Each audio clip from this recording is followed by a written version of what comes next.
എല്ലാ കൂട്ടുകാർക്കും നല്ലൊരു ദിവസം ആശംസിച്ചുകൊണ്ട് നമുക്ക് നേരെ ബാലിന്റെയും ഗോമതിയുടെയും ഇന്നത്തെ നല്ലൊരു വിശേഷം കേട്ടാലോ.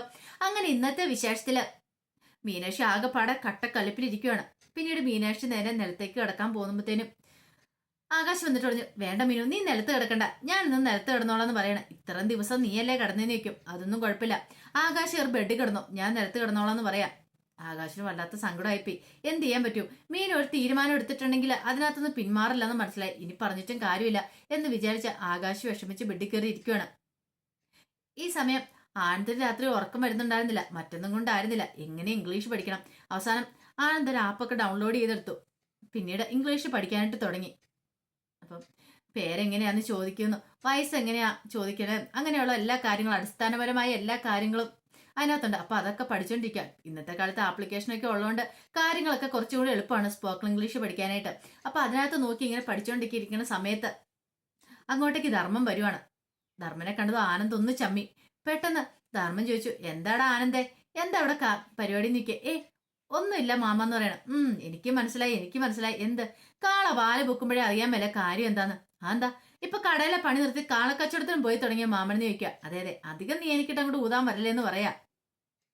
എടാ, ആ MA ലിറ്ററേച്ചറുകാരെ കണ്ടേ പിന്നെ നിനക്ക് തുടങ്ങിയ ഇളക്കമല്ലേ ഇംഗ്ലീഷ് പഠനം ചോദിക്കും. പോ മാമ ഒന്ന് അവിടുന്ന്.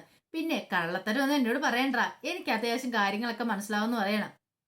ഇത് കേട്ടപ്പം ആനന്ദ് പറഞ്ഞു, അല്ല അത് പിന്നെ മാമ എനിക്കറിയാടാ, അവളുടെ മുന്നിൽ പിടിച്ചു നിൽക്കാൻ വേണ്ടിട്ടല്ലേ നീ ഇങ്ങനെ ഇംഗ്ലീഷ് പഠിച്ചോണ്ടിരിക്കുന്നേ. പക്ഷെ ഒരു കാര്യമുണ്ട്, എന്തൊക്കെയായിരുന്നു മുമ്പ് പറഞ്ഞോണ്ടിരുന്നേ? സന്യാസം മതി, എനിക്ക് കല്യാണം വേണ്ട. എന്നിട്ട് ഇപ്പൊ എന്തായി? ഒരു പെൺകൊച്ചിനെ കണ്ടു കഴിഞ്ഞപ്പോ അതെല്ലാം കാറ്റി പറന്നു പോയില്ലേന്ന് ചോദിക്കുക. മാമ എന്നെ ഇങ്ങനെ കളിയാക്കല്ലേ മാമ? കളിയാക്കുന്നൊന്നുമില്ല, കൈയോടെ തന്നെ ഞാൻ എല്ലാവരുടെയും ഈ വിവരം പോയി പറഞ്ഞിട്ടുള്ളൂ. അയ്യോ മാമ പോവല്ലേ എന്ന് പറയണം. പിന്നെന്താ? അതെ മാമൻ ഈ കാര്യം ആരോടും പറയാതിരിക്കണേ, ഞാൻ ബിരിയാണി വാങ്ങിച്ചരാന്ന് പറയണം. ബിരിയാണിയോ? പിന്നെ കോഴിമുട്ടയില്ലാത്ത ബിരിയാണി ആർക്ക് വേണം? നല്ല മാമ, നല്ല ബിരിയാണി മേടിച്ചു തരാം. ഉറപ്പാണോ? ഉറപ്പാണ്. പക്ഷെ ഒരു കാര്യം കൂടെ ഉണ്ട്. എന്താ? നിന്റെ കല്യാണം കഴിയുമ്പോൾ നീ എനിക്കൊരു ഉപകാരം ചെയ്തണം. എന്ത്? എടാ, എനിക്ക് വേണ്ടി നല്ലൊരു പെൺകുട്ടിയെ കണ്ടെത്തണം എന്ന് പറയണം. എന്നിട്ടോ എന്റെ കല്യാണം അങ്ങ് നടത്തണം. കൊള്ളാം മാമൻ എത്ര വയസ്സുണ്ടെന്ന് ഓർത്താ? പ്രായം എത്ര ആയിക്കോട്ടെ, ഒന്നും കുഴപ്പമില്ല. നോക്കി പല്ലി കിളുത്തിക്കാൻ തുടങ്ങി. അപ്പോഴാണ് ഒരാഗ്രഹം അങ്ങനെ മനസ്സിൽ പറയാണ്. ആനന്ദ്, എന്താ മാമ? ഒന്നുമില്ല, ഓരോന്നൊക്കെ ഞാൻ ആലോചിച്ചാന്ന് പറയാണ്. ഈ സമയം മിത്ര ഇരുന്ന് പഠിച്ചുകൊണ്ടിരിക്കുകയാണ്. ആര്യം നല്ല ഉറക്കത്തിലാണ്. അങ്ങനെ ഉറക്കത്തിൽ ആര്യം പെട്ടെന്ന് ഞെട്ടി കൊണ്ടുവരുവാണ്. ആര്യം നല്ല വേദന എടുക്കാൻ തുടങ്ങി. ഷോൾഡറൊക്കെ കിടക്കാൻ പറ്റുന്നുണ്ടായിരുന്നില്ല. പഠിച്ചുകൊണ്ടിരുന്ന മിത്രയെ ശ്രദ്ധിച്ചു. മിത്ര പെട്ടെന്ന് ആര്യനെ വിളിക്കുകയാണ്. ആര്യാന്നും പറഞ്ഞ് വിളിച്ചു.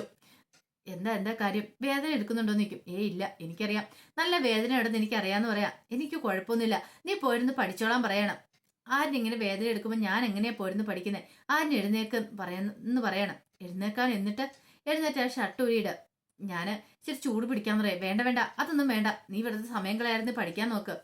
ഇത് കേട്ടപ്പോഴത്തേനും മിത്രയ്ക്ക് ദേഷ്യം വന്നു. ഒരു കാര്യം ഞാൻ പറഞ്ഞേക്കാം, ആരും സമ്മതിച്ചില്ലെങ്കിൽ ഇതേ പഠിത്തം വേണ്ടെന്ന് വെച്ച് ഞാൻ എന്റെ പണി നോക്കൂന്ന് പറയണം. പെട്ടെന്ന് ആര്യം മിത്രയുടെ വാ കുത്തുവാണ്. ഒരു നിമിഷം മിത്ര ആര്യന്റെ മുഖത്തേക്ക് നോക്കുകയാണ്. ഇതേ തമാശക്കാണ് പുള്ളി, നീ അങ്ങനെയൊന്നും പറയരുത്. കാരണം നിനക്കറിയാലോ, ഞാൻ ഈ കഷ്ടപ്പെടുന്ന മുഴുവൻ നിനക്ക് വേണ്ട, നിന്നെ പഠിപ്പിച്ചത് നല്ല നിലയിൽ എത്തിക്കാൻ വേണ്ട. അപ്പൊ നീ ഇങ്ങനത്തെ വർത്താനം പറഞ്ഞാൽ കൊള്ളാവെന്ന് ചോദിക്കുകയാണ്. പെട്ടെന്നാണ് താൻ അവളുടെ വാ കുത്തിയിരിക്കുക എന്നുള്ള കാര്യം ഓർത്തെ. അയ്യോ സോറി എന്ന് പറഞ്ഞ കൈയും കൂടെ മാറ്റി. പെട്ടെന്നുള്ള ഒരു ആവേശത്തിൽ ചെയ്താ എന്നോട് ക്ഷമിക്കണമെന്ന് പറയണം. മിത്ര പറഞ്ഞു, സോറിയോ? അതും ആര്യൻ എന്നോട് സോറി പറയാനേട്ടാ. ആര്യൻ എന്നോട് സോറി ഒന്നും പറയേണ്ട കാര്യമില്ല. ഞാൻ അല്ല ആര്യനോട് സോറി പറയണ്ടേ. വെറുതെ ആണെപ്പോലും ഒരു കാരണവശാലും അങ്ങനെ പറയാൻ പാടില്ലായിരുന്നു. എന്നയ്ക്ക് വേണ്ടിയിട്ട് ഇത്ര കഷ്ടപ്പെട്ട് ആര്യൻ ഈ കാര്യങ്ങളൊക്കെ ചെയ്യുന്നേ. ആര്യന്റെ ജീവിതം കൂടെ കളഞ്ഞിട്ടില്ല ആര്യൻ എനിക്ക് വേണ്ടി കിടന്ന് പോരാടുന്നേ. ആര്യന് പഠിക്കണം എന്ന് ആഗ്രഹം ഉണ്ടെന്ന് എനിക്കറിയാം. പക്ഷെ അത് വേണം മാറ്റി വെച്ചിട്ടില്ലേ എന്റെ കാര്യങ്ങളൊക്കെ നോക്കുന്നത്. അപ്പൊ ഒരിക്കലും ഞാൻ അങ്ങനെ പറയാൻ പോലും പാടില്ലായിരുന്നു. സോറി ആര്യാന്ന് പറയാ. പിന്നീട് മിത്ര പറഞ്ഞ ഒരു കാര്യം ചെയ്യാം, ഞാൻ പോയി കുറച്ച് ചൂടുവെള്ളം എടുത്തോണ്ട് വരാം. ചൂടുവെള്ളം എടുത്തോണ്ടെന്ന് ചൂട് പിടിക്കാന്നൊക്കെ പറഞ്ഞ് മിത്ര അങ്ങോട്ട് എഴുന്നേറ്റ് പോവാണ്. പിന്നീട് മിത്ര പോയി ചൂടുവെള്ളം ഉണ്ടാക്കിക്കൊണ്ട് വരികയാണ്. ചൂടുവെള്ളമൊക്കെ ഉണ്ടാക്കിക്കൊണ്ട് വന്ന് അതിന് ചൂട് പിടിക്കുകയാണ്. ചൂടൊക്കെ പിടിച്ചപ്പോൾ അതിന് ഭയങ്കര ആശ്വാസം തോന്നി. അതിനെ കുഴമ്പും പുരട്ടുന്നുണ്ട്. കുഴമ്പൊക്കെ പുരട്ടിയാണ് ചൂട് പിടിക്കുന്നത്. പിന്നീട് മിത്ര ചെങ്ങനെ ഉണ്ടായപ്പം കുഴപ്പമില്ല, കുറവുണ്ടെന്നൊക്കെ പറയണം. എന്നാ കയറി കിടന്നു എന്ന് പറയണം. എനിക്ക് കുറച്ചുകൂടെ പഠിക്കാനെന്ന് പറഞ്ഞിട്ട് മിത്ര വന്നിരുന്ന് പഠിക്കാൻ തുടങ്ങി. പക്ഷെ മിത്രയ്ക്ക് കോൺസെൻട്രേഷൻ കിട്ടുന്നുണ്ടായിരുന്നില്ല.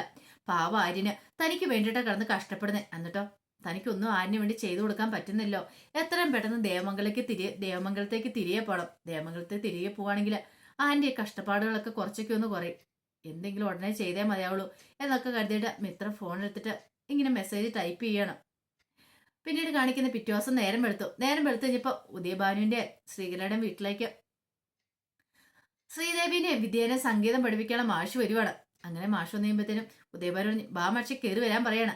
പിന്നീട് ശ്രീകല അങ്ങോട്ട് വന്നപ്പോൾ ശ്രീകലയോട് പറഞ്ഞു അതെ ഈ വന്നേക്കുന്ന ആരാന്നറിയാവുന്ന ചോദിക്കും. ആരാ? ഇതാണ് നമ്മുടെ വിദ്യാനെയും ദേവീനെ സംഗീതം പഠിപ്പിക്കാൻ വന്ന പുതിയ മാഷാന്ന് പറയാണ്. ആഹാ കൊള്ളാലോ, അല്ല മക്കളെ വിളിക്കാൻ പറയണം. അപ്പോഴേക്കും ദേവിയും വിദ്യയും കൂടെ ഇറങ്ങി വന്നു. അതെ ഇത് നിങ്ങളുടെ പുതിയ സംഗീതം പഠിപ്പിക്കാൻ വന്ന മാഷാന്ന് പറയണം. ആണോ, നമസ്കാരം മാഷ എന്നൊക്കെ പറയണം. ശ്രീകല ചോദിച്ചു അല്ല പേര് പറഞ്ഞില്ല. എന്റെ പേര് ശാർഗന്ധരൻ എന്ന് പറയണം. ശാർഗന്ധരനോ, അതെന്ത് പേരാ? ഒന്നും അങ്ങോട്ട് മനസ്സിലാവുന്നില്ലോ. എന്റെ മാഷേ ഈ പേര് പഠിക്കാൻ തന്നെ എനിക്ക് ഒരു ദിവസം വേണ്ടി വരും എന്ന് പറയാം. ഈ പേര് പെട്ടെന്നൊന്നും ഞാൻ അങ്ങോട്ട് പഠിക്കില്ല എന്ന് പറയണം. ഇത് കേട്ടപ്പോൾ ഉദയഭാനു പറഞ്ഞു നീ മാഷിന്റെ പേരൊന്നും പഠിക്കണ്ട, നീ ഒരു കാര്യം ചെയ്യാം, മാഷിനെ നമ്മുടെ കുട്ടികളെ ഇരുത്താനുള്ള ഒരു സ്പേസ് കണ്ടെത്തുക, എന്നിട്ട് അവിടെ ഇരുത്തി അവരെ പഠിപ്പിക്കാൻ നോക്കാൻ പറയാണ്. ശരിയെന്നും പറഞ്ഞിട്ട് ശ്രീകല അങ്ങോട്ട് പോവാണ്. ഈ സമയം മിത്രനെ കാണാനായിട്ട് മിത്രയുടെ ഫ്രണ്ട് സൗമ്യ വരുവാണ്. അങ്ങനെ സംസാരിച്ചുകൊണ്ടിരിക്കുന്ന സമയത്ത് മിത്ര പറഞ്ഞു എനിക്ക് നല്ല ഭയമുണ്ടെന്ന് പറയാം. എന്തിന്? എനിക്ക് അവനെ പേടിയാ, ആ മിഥുനെ. നീ എന്തിനാ അവനെ പേടിക്കണേ? അവന്റെ ശല്യം ഇതോടെ കഴിഞ്ഞല്ലേന്ന് ചോദിക്കും. കഴിഞ്ഞെന്നോ? എവിടുന്ന്? അവൻ എന്നെ ഇന്നലെ വിളിച്ചിട്ടുണ്ടായിരുന്നു പറയും. വിളിച്ചെന്നോ? എന്നിട്ടോ? എനിക്കറിയത്തില്ല, എന്നെ ഫോണിലേക്ക് വിളിച്ചിട്ട് അറിയുമോ എന്നൊക്കെ ചോദിച്ചു. പക്ഷേ അവൻ തന്നെയാന്ന് പറയണം. പിന്നെ ഞാൻ അതിനകത്തേക്ക് വിളിച്ചിട്ട് കിട്ടുന്നുണ്ടായിരുന്നില്ലെന്ന് പറയണം. ഇത് കേട്ട് കഴിഞ്ഞപ്പോൾ സൗമ്യ പറഞ്ഞു ഒരു പക്ഷെ അവൻ നിന്നെ പേടിപ്പിക്കാൻ വേണ്ടി ചെയ്തായിരിക്കും എന്ന് പറയാം. എനിക്ക് അങ്ങനെ തോന്നുന്നില്ല, ഒരു കാര്യം ഉറപ്പായി, അവൻ എന്നെ പിന്തുടരുന്നുണ്ടെന്ന് ആരിനോട് പറയാൻ പോലും പറ്റില്ല. എന്താ ആരിനോട് പറഞ്ഞാല്? അവനോട് പറഞ്ഞാൽ അവനെ എടുത്തയാടി ചെല്ലും. ഒരു പക്ഷേ എങ്കിൽ അവനെ വിശ്വസിക്കാൻ കൊള്ളില്ല ആ മിഥുനെ. അവൻ എന്തും ചെയ്യാൻ മടിക്കാത്തവനാ. എന്റെ ആരിനൊരു പോറൽ പോലെ വെച്ചിട്ടുണ്ടെങ്കിൽ എനിക്ക് സഹിക്കാൻ പറ്റുന്ന കാര്യമല്ല എന്ന് പറയാം. എന്നും പറഞ്ഞുകൊണ്ട് നീ എന്നും ഇത് പറയാതിരിക്കാനാണ് നിന്റെ ഭാവി പരിപാടി എന്ന് ചോദിക്കാം. എനിക്കറിയത്തില്ല സൗമ്യയെ, പക്ഷെങ്കിൽ എനിക്ക് ആരിനോട് പറയാനൊന്നും ഉണ്ട്. എത്ര നാളെന്ന് വെച്ചാൽ ആരിനോട് ഇതൊക്കെ മറച്ചു വെക്കുന്നത്? പാവ ആര്യൻ എനിക്ക് വേണ്ടി കഷ്ടപ്പെട്ട് കഴിയുമ്പോൾ ഞാനിതൊക്കെ പറയണ്ടേന്ന് ചോദിക്കാം. സൗമ്യ പറഞ്ഞു അത് ശരിയാ, എന്തെങ്കിലും ഉണ്ടെങ്കിൽ ആരിനോട് തുറന്നു പറയണം, തുറന്നു പറയാതിരിക്കരുത്. ആ മിഥുന്റെ ശല്യം ഒരിക്കലും ഉണ്ടാകാനൊന്നും പോകുന്നില്ല. അത് നിനക്ക് എങ്ങനെ പറയാൻ പറ്റും? എനിക്കറിയാം, അവൻ ചുമ്മാ പേടിപ്പിക്കാനായിട്ടായിരിക്കും, അല്ലെ നിനക്ക് തോന്നിയതായിരിക്കും അവനെ വിളിച്ചതെന്ന്.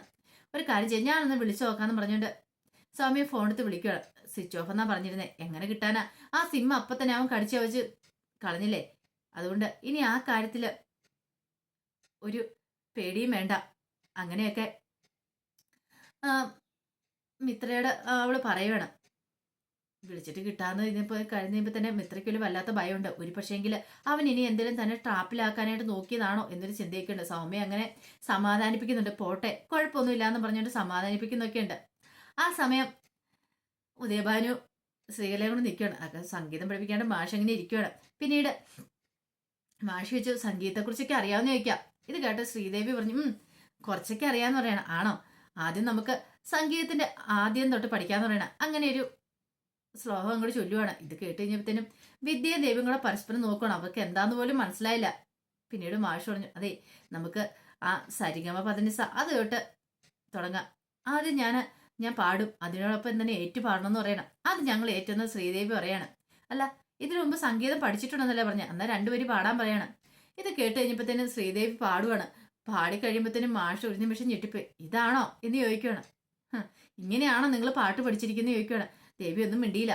പെട്ടെന്ന് ശ്രീകൾ പറഞ്ഞു നല്ല ഭംഗിക്കല്ലേ എന്റെ മാഷ എന്റെ മോള് പാടിയെന്ന് ചോദിക്കും. നല്ല ഭംഗി, ആരുടെ മുന്നിൽ ഇങ്ങനെ പോയി പാടിയേക്കല്ലെന്ന് പറയാണ്.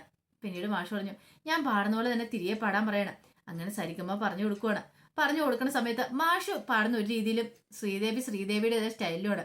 2-3 വട്ടം കഴിഞ്ഞപ്പോൾ മാഷിന് മനസ്സിലായി ഇത് ഒറ്റ നടക്കി പോകുന്ന ലക്ഷണം കാണുന്നില്ലെന്ന്.